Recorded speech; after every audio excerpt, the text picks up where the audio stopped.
So what is temperature and how do we measure it? So let's get into this simple thing, but it may not be clear.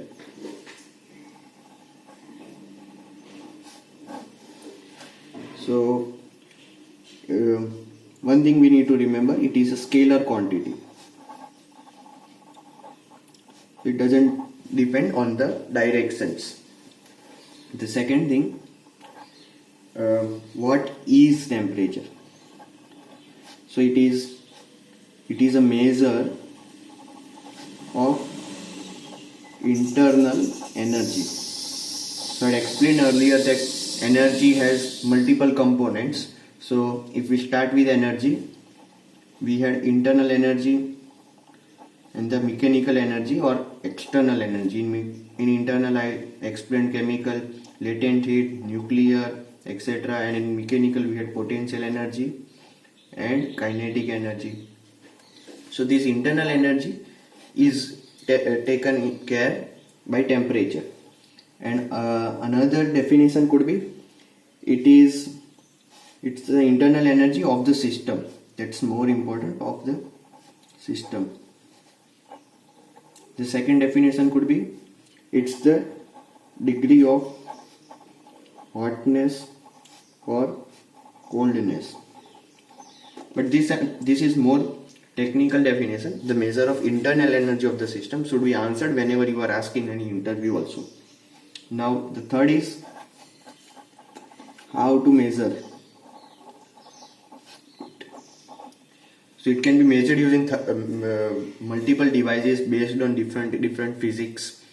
The easiest one is the thermometer. So it is calibrated or it is based on expansion of liquids, and so generally we have mercury thermometers. Then we can have resistance based thermometers. Then we have thermocouples, etc. So there can be multiple. The easiest one we can think of is the thermometer based on expansion, volume expansion. So we can use multiple different types of physics, and based on that we can calibrate the device and use it as a thermometer. Whenever temperature and a physical quantity changes its property with temperature change, we can use that physics and make a thermometer out of it. Then we have radiation based also. What we have commonly seen recently in COVID times, the temperature gun we have seen, that temperature gun uses the radiations. So it sends some radiation, it receives the radiation, and whatever it is receiving, it will find the temperature of that radiations using the amount of heating. So that was based on the Stephen Boltzmann law. And the fourth and the important one, which becomes sometimes problematic to students also while solving problems, is the units. So let's be clear with this. The first unit which we commonly use, or which we should commonly use, should be Kelvin. And whenever temperatures are measured in Kelvin, we say them as absolute temperatures.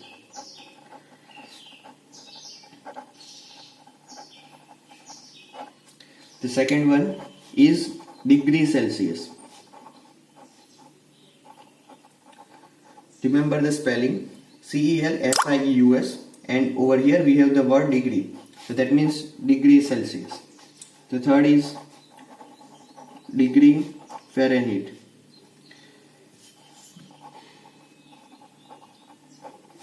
That is degree Fahrenheit. And there is a conversion scale between them. Everybody knows that if I have temperature in Kelvin, I can change it to Celsius and I can change it to Fahrenheit also. So temperature in Celsius plus 273.15 is equal to temperature in Kelvin. Remember, we do not have degree with Kelvin. Kelvin is directly a Kelvin, but for Celsius and Fahrenheit we need to use the word degree. The next is the conversion between Celsius and Fahrenheit. So the temperature in Celsius multiplied by 9 by 5 added 32 is equal to temperature in degree Fahrenheit. So we can confirm this. We know that 0 degrees Celsius is 273.15 Kelvin. So that's what we are getting.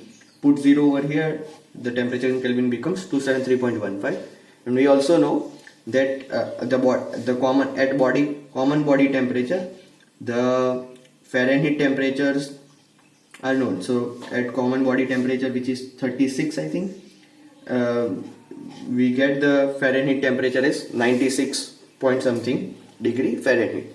So that's what we have. In next, we'll go into more details of the Fourier's law, the multiple coordinates, use the multiple coordinate system and derive some formulas. Okay, thank you.